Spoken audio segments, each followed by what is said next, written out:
All right. Great. Yeah. All right, Greg. Thanks for coming on the program. Greg Moore from Americans for Prosperity, New Hampshire. I'm Steve McDonald here with Skip Murphy and Mike Rogers. We are GrokTALK. We'll be right back. And that could go on a whole lot further. The problem with the federal government is they think they've got free money too. Yeah. Because Ben gives it to them. Yeah. Wait till that interest rate starts going up and up and up and up and up. Oh, it ain't going to unless we get another Volcker or unless the dollar suddenly flips out of favor. All right, so the last half hour is all ours. Oh boy, there's so much out there. Well, here's a nice one to start off with, continuing on Medicaid. United Health drops thousands of doctors. Yeah, I read that this morning. Yeah, that was kind of cute. I've been arguing with our soon-to-be corporate broker for healthcare for the coming year, because I eventually got back the response of something like, "Well, just be like any other employee and take what you get." But believe me, if California Anthem, which is providing my new PPO, has the same cut in doctors as New Hampshire Anthem, I will be talking to my former employer, which has a real HR VP, about moving back. And I will tell my CEO that your new broker just fucked you. Yeah. Yep. And they're all friends, by the way, the new and the old CEO. I can tell them this. They won't like it, but I will. You got to do what you got to do, Yeah, coverage for the wife is what matters. If it was me, I'd be taking one of those low-cost, high-deductible HSA things. Put some money in the bank, pay for the direct stuff, insure against the big stuff. I mean, I'm in the same way taking care of Debbie. Right now, I wish I could do an HSA. Dan has it, and he loves it. He is absolutely thrilled with it. And he's built up quite a bit of money now. And one of the good things our new broker offers, they do actually offer a high deductible plan with an HSA. I can't take it. Yeah. But in effect, all these people in the individual market have HSAs. They're just calling them different things. When you've got a high premium, but a $12,000 deductible before the insurance kicks in, that is an HSA by another means, except you don't get to accrue the money. Oh, it's worse. It's worse than that. You're not saving anything, and you're not getting any coverage either. Correct. You're paying. Normally, the benefit you get from having a high deductible is a low premium. What we're getting here is the worst of both worlds. You're getting a high premium and a high deductible, which means you get no coverage, but you're being ripped off for it. Yeah, and 20 seconds. A limited network and a limited number of doctors. I'm just waiting to see what my skinny network is, because I'm on. My company is headquartered in California, and so I'm in the same way. They dropped the EPO program that I was on. They dropped the PPO? EPO. EPO, okay. So, are you with Anthem Blue Cross? Tell them you want their classic PPO. I don't make that decision. Get the people agitated.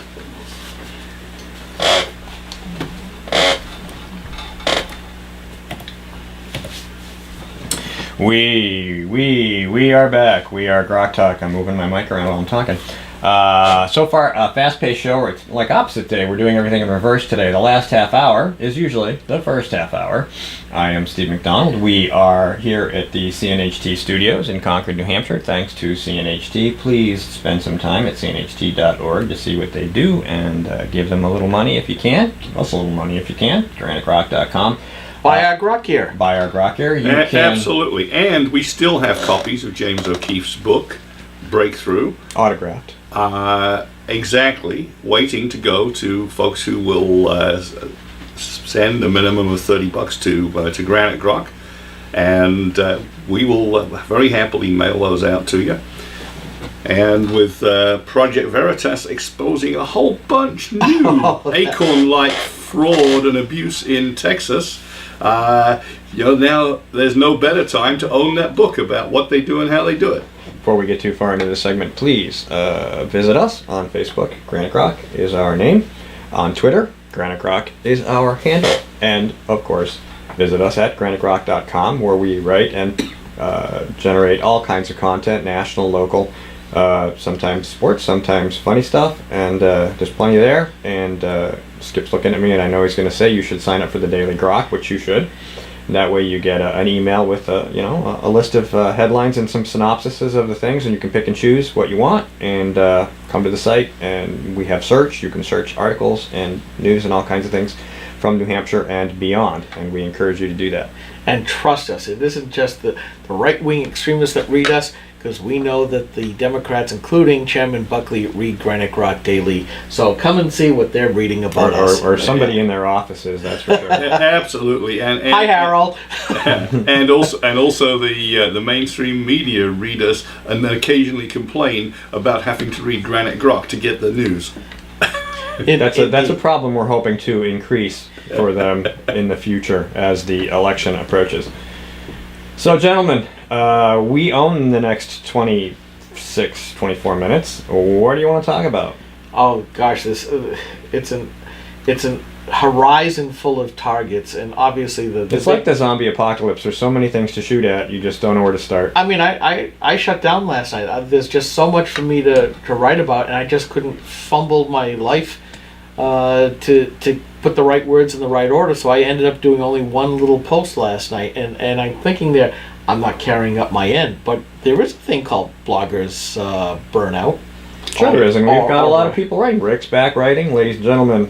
Scott Morales. Scott's been putting up some content. Susan, of course, is always good for a few quick posts here and there. Not a lot of exposition, but definitely hard-hitting stuff. Oh, she's got an eye for interesting graphics and pithy quotes. Yeah. And you've been on fire lately. Still? Yes. Yeah, I managed to find a pretty good mix of almost Instapundit-ish like short posts where I pretty much just reference somebody else and then let it go on its own, and then of course my longer 1,000-word posts where I pursue something, sometimes starting from another source that I've read somewhere and then just going with it. It's been coming out pretty good lately. I have to say that like you said, you get writer's block, but then sometimes, the door opens and you can see very clearly what you're trying to say. And 10 posts later you go, darn, I have to go to sleep? Yeah, well, I usually do most of my blogging in the morning and then a little bit in the afternoon, and I kind of schedule those out so they come out throughout the day. I'm the day blogger. And I'm the night blogger normally. And luckily we have enough folks who can participate in this process to give us enough other information and other opinions and ideas to fill in the spaces in between. And I try and get an occasional cartoon with pithy comment up and do a major article or two each week. And we also accept guest posts as well from those who write from, as we do, a conservative libertarian background and outlook. But we'll put up almost anybody. If you don't like what we're writing and you have something to say in opposition, send it to me, skip@granitegrok.com or steve@granitegrok.com. We take care of most of those kinds of posts. We'll put them up for you. And by all means, just we'll put it up in whole. Just remember that we may comment upon it later on. But that's okay. We're about the debate. Guaranteed. Yes, indeed. Absolutely. In fact, the only motivation really to put it up at all is so that we can talk about it. Yeah. Well, and sometimes we have different personas, and I do want to bring it up because earlier I did put a post up, and I put out a challenge to New Hampshire GOP RNC committee man Steve Dupree, because he had called Tea Party as flat earthers, and I guess there was a little bit of a climb back from that, and I put a post up about that. But at the very bottom, I did say, truthfully, come on the show. We have more of a wild, wild west persona when we write on Granite Grok. Come into the studio, it's a little bit gentler, a little more respectful standpoint. We don't want to chase you away. So far. So far, we have had no screaming matches except amongst ourselves. But we will have the debate. We will have the discussion, and we welcome it. And we will be, I'm hoping to start reaching out to people who vehemently disagree with us. Come on in studio, we'll have that debate. And a half hour or 2 half-hour segments, we'll make sure you got plenty of time to put out your view, and we'll have our view out as well. And to the Rhino Squishers out there, we know who you are, but we're happy to hear your point of view and hear you justify why the Republican Party should look like the Democrat Party. That's sort of like, here, shoot yourself with this. Almost kind of has No, a... sorry, that was a little overdone. But seriously, we do like to hear the other side, the argument. We'd like to waterboard you, please. Yeah, the argument for party Rhetorically. unity. Well, we do stand on principle, and we can point to where our principles come from. We do have the idea of an absolute sense of morality versus a secular humanist view of things. Yes, and when our principles come from your platform, Yeah, and you are opposed to them, we will take issue with you. yeah, and there's a problem, and I mentioned it earlier in the show when I looked at the presses from Jennifer Horn and from Russell Prescott and from Mr. Mowers, the new ED, Executive Director of the NHGOP. I'm thinking, where on the platform does this sit? Folks, I'll put it to you this way. We are the conscience of the NHGOP. Maybe I've gone over the top with that, but we're not going to go along with something that isn't in the platform because it matches our normative, conservative, libertarian And just for outlook. a heads up, if you decide to change the platform successfully to imitate what you're actually doing, which you'll never do because then everybody will go, oh, those crazy Tea Party conservative grok guys are right. We are not going to support your platform if you abandon first principles. Yeah. The Republican Party platform has excellent principles. What we want is to have excellent principled Republicans enforcing it. Or acting in concordance with it, and that's really our beef. And I've told this to a number of Republicans before, that if the elected Republicans at any level of government, be it locals, county, state, or national, if they acted and voted and wrote legislation in concordance with the principles, especially the main pillars of republicanism, the Tea Party would never have started, and Granite Grok would have very little to write about you. The problem is, you don't do that, so again, I have so many targets, I don't know where to start. We would rather write about the Democrats, and we would rather be writing about your principled stands against the Democrats, which is why we are happy to write about Ted Cruz and Mike Lee, and we are happy to occasionally let the buckshot come your way. Well, it's the principles. If you're going to behave like a Democrat, then in a manner of speaking, we're writing about Democrats. You just happen to be calling yourself a Republican. You've wandered off the plantation. You've, left the game early. I don't know what metaphor you want to use, but the principles in the Republican Party platform are pretty decent, and it isn't that long of a document. It's really not that hard. I mean, we don't support public unions. We want right to work. If you don't, and that's a huge issue, and we talk about it all the time because for me, it's one of those issues that I don't care if you're with me 80% of the time. That one issue is so defining in the relationship between unions and government and the people in government and taxes and spending that you have to be against it. You have to support right to work. You have to. People should be free to decide, yeah, they can join the union if they want. I'm not telling them not to. I'm saying they shouldn't be forced to. And that is so critical. And Jews should always be voluntary. So, as Skip said, I was a bit on fire earlier in the week. He wrote his thing about principles in his meeting at the Merrimack Republicans, and I piled on.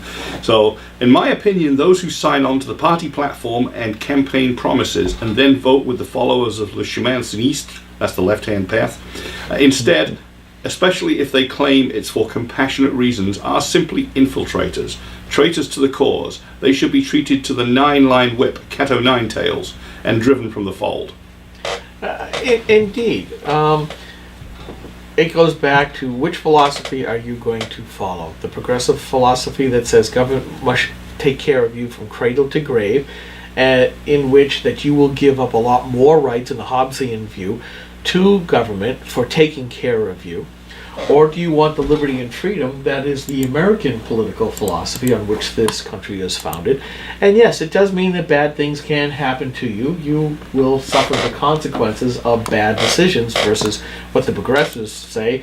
And Steve, you had a post on the Obamacare with the gal holding the with just an ecstatic look on her face, holding... That's one of the ads from Colorado Progress Now, yeah. Yeah, the contraceptives saying, now, how do I get this hot-looking guy in between the sheets? This is ludicrousness for an adult society. Did you see the whole sheet of those ads, by the way? Oh yeah, Guys doing stand. doing Yeah. handstands on kegs, all sorts of loony stuff. Basically saying, if you're young and reckless, Obamacare will take care of you. And that completely sums up the progressive mantra of government. We will take care of you. You are free to act like idiots, and we will make sure that we make it all good.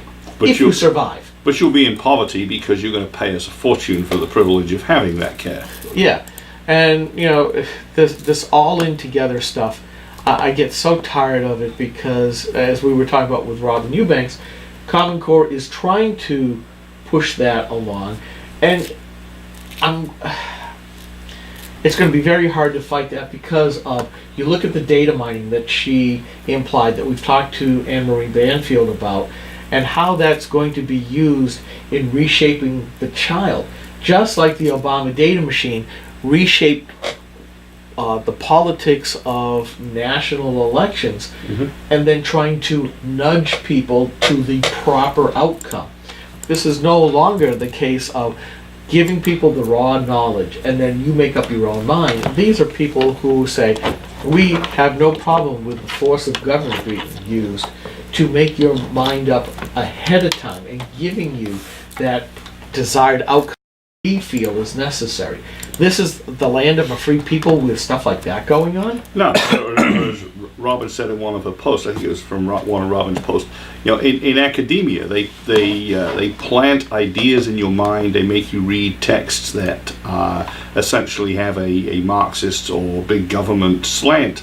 And years later, when you've forgotten what the text was, you remember the idea and you may act on it. And it's all to dumb down and make people more favorable to government. One of the questions I have about Common Core, they talk about equity, outcomes-based education, making people all equally good or more likely equally dumb. But just wait a minute. If, let's say this succeeds brilliantly and you have an entire nation of low information voters, the premise on which all this operates is that there is a governing elite who is so brilliant that they are capable of leading the nation, leading the sheeple. Where do they come from if nobody gets an education? Yeah, it's like the whole idea that government is good and benevolent and can do good things for you, but you instantly get that only by being elected or getting a job with government. And I keep wondering, well, how does that make them different than me or you? They all put their pants on the same way, for the most part. It just drives me crazy. It's all worldview, and I read that post about the picture of Mayor-elect de Blasio. Yes. Is about as white as us. He's a pasty white guy, and he has a black wife, and they have... By the way, that was a gorgeous, great post you did. Oh, thank you. They have, they have biracial children, and it's the worldview, and I use that as an example because somebody writing for a liberal rag went on a rant about how he believed the Tea Party people and the conservatives would respond to such a situation. And, I went through the rant and I picked up on the words that mattered to me as a conservative, because this guy's a liberal. He doesn't know anything else but liberals, and he doesn't really know what conservatives think, and he probably never has, and he's never going to, and he doesn't want to. But, I went through his rant, and the words that I picked up were married, children, wife, and family. Those are the only words in that entire thing that mattered to me as a conservative. The guy's married to his wife, of his children, and they're a family, and they raise their kids together. That's a basic conservative principle. Democrats don't understand that. They're more interested in the politics. They're more interested in the division. They're more interested in finding ways to divide us up into little segments so that they can fill in the gaps with government. And that was basically the entire premise.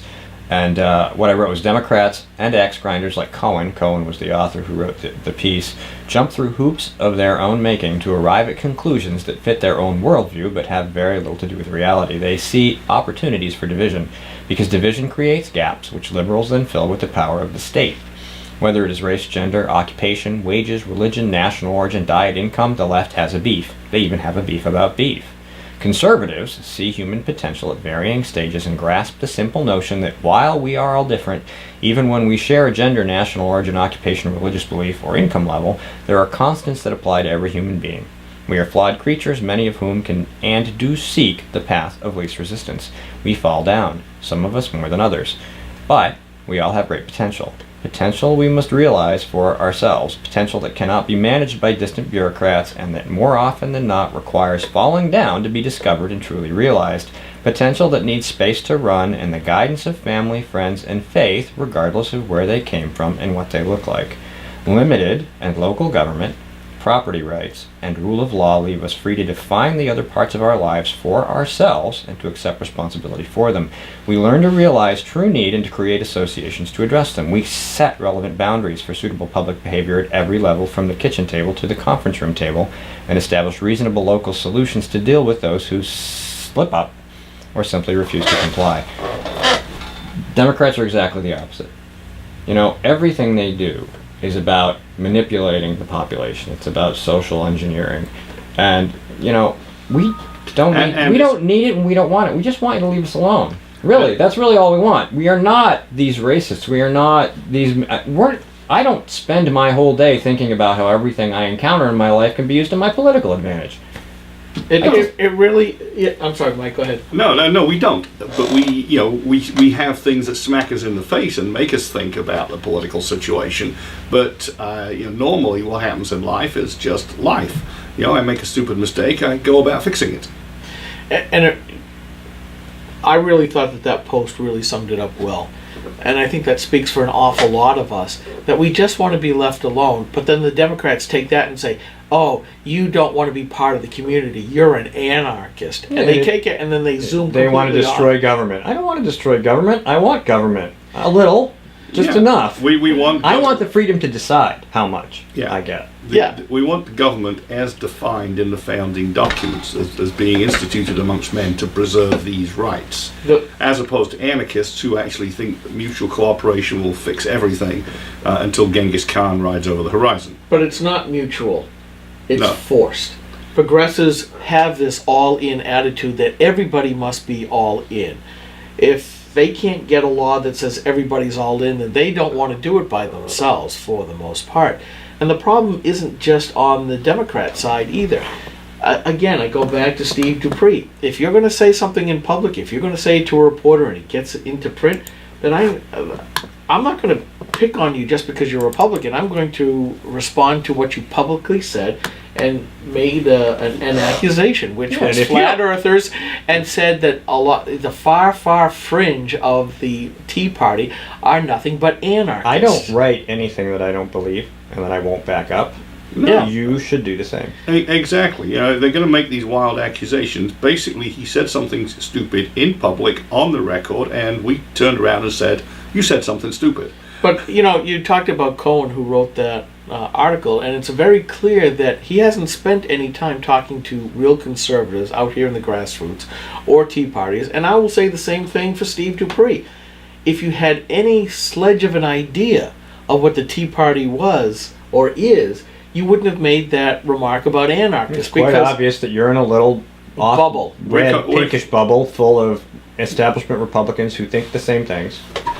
And I really get upset about it because one of the three tenets says, as you said, Mike, constitutional government. Government within a boundary.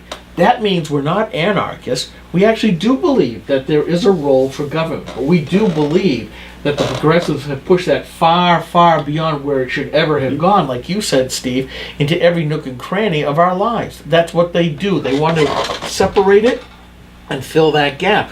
I mean, we've seen almost the collapse of what used to be an extremely vibrant civil society, and progressives, along with the Republicans, because frankly, if I have to say this, and the Republicans have failed to do their duty, that there almost is no civil society left that is not unhindered by government in some way or fashion.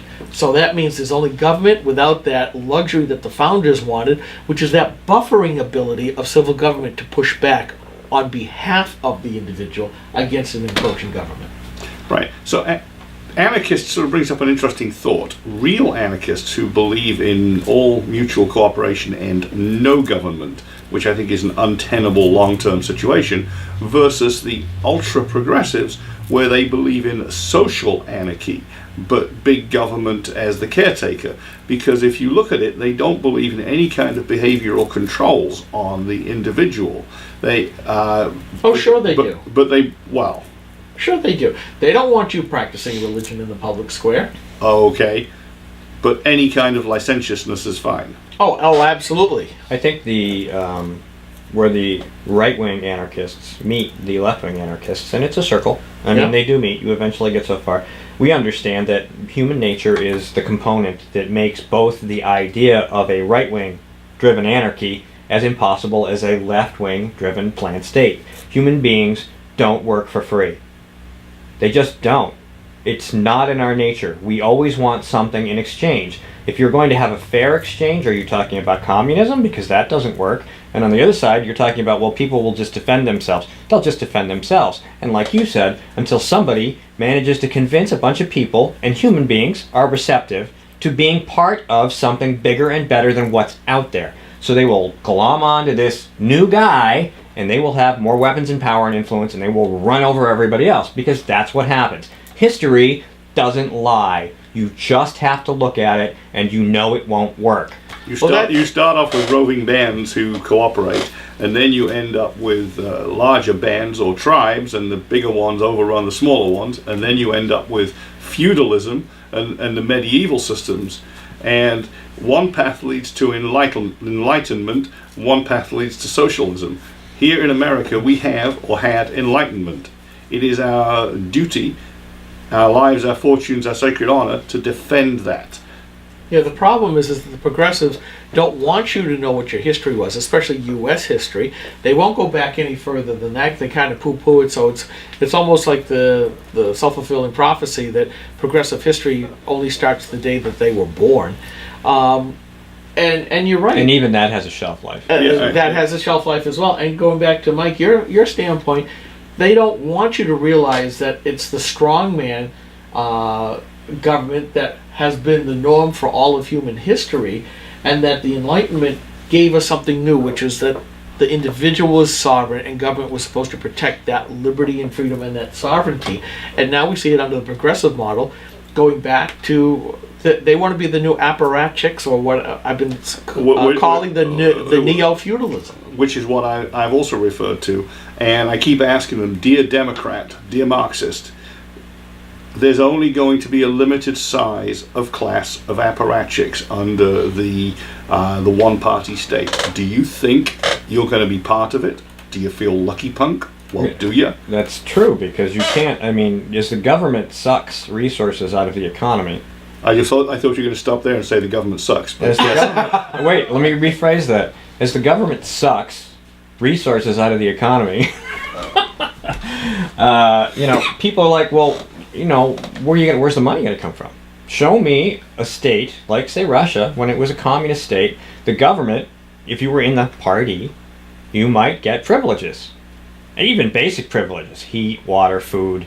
Yeah. You get to go to the front of the line to get stuff when it's available. Or in a special store. Or you're way up there, and that's the only place where you're comfortable, in the millionaire's suite, right, of the government. That, 99% of the people are going to be in shared misery. Right. And the only way they will improve their circumstances is through crime. There is no other way. Or you have to kiss the right backsides and hope at some point you get yourself not killed, but up in the suite. Exactly. And, those of us that believe in personal responsibility and self-defense, of course, are going to become the enemies of the state. Right. And I got two quick things on that. They better be quick. I looked up what I was talking about, okay, so you've dumbed down the population, where do the educated elites come from? Well, French have solved that problem, because they've got a dumbed down populace who are happy with their wine and cheese, and they've got a complex bureaucracy happy about whining about their cheese. Go ahead. Correct. They have bureaucratic schools. The bureaucrats are trained by two special schools called the Grand Écoles.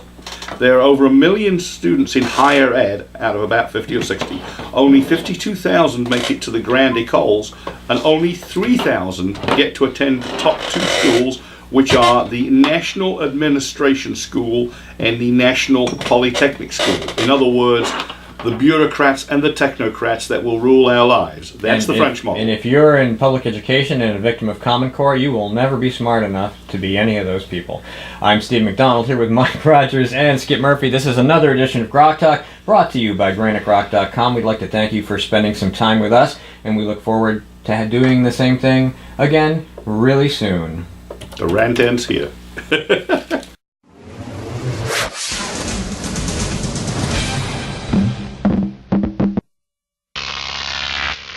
Grok TV.